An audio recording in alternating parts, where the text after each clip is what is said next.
Step into a world where stories come alive. On Mr. Turtle Storytime.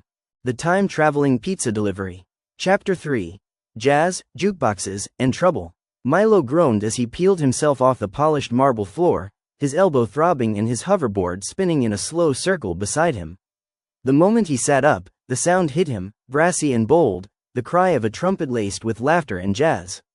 Golden chandeliers glittered overhead, a mirror ball spun slowly in the center of the ceiling, scattering reflections across the crowded dance floor. Feathers, beads, and flapper dresses spun with every step. Men in suits and shiny wingtip shoes clinked glasses at round tables, and the smoke curled up from endless cigars. He was inside a roaring 1920s jazz club.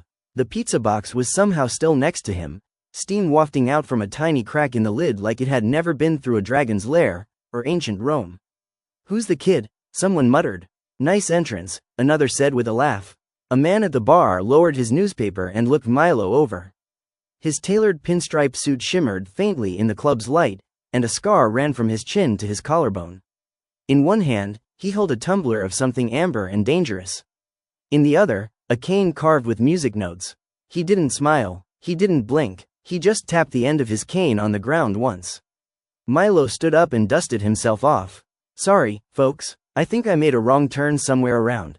A fire-breathing lizard?" The crowd laughed again, but the man at the bar did not. He rose, slowly, deliberately, and walked toward Milo. The music softened. "You deliverin' for Giuseppe's Galactic?" he asked in a voice that had seen too many secrets. Milo hesitated. "Why, yeah, got a triple cheese, extra garlic."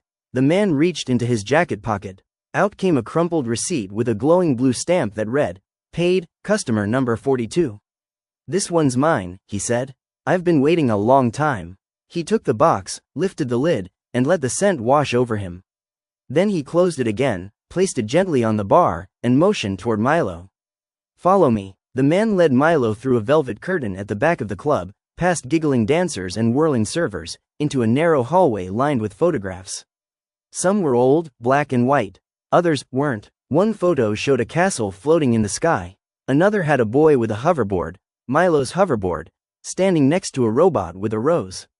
Milo paused. "What is this place?" The man didn't answer. He opened a hidden panel in the wall and stepped inside what looked like a music room. Except instead of instruments, there were glowing records floating in midair, like they were caught in a frozen song. He turned to Milo and finally offered a name.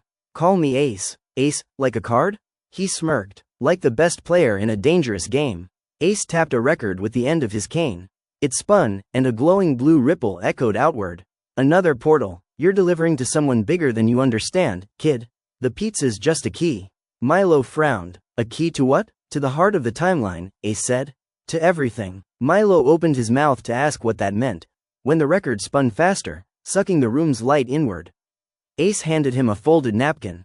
On it was scribbled, "Next, the floating library of lost tomorrows."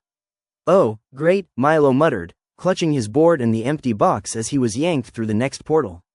"Can't we just do curbside pickup next time?" Like, comment, and subscribe for more Mr. Turtle Storytime.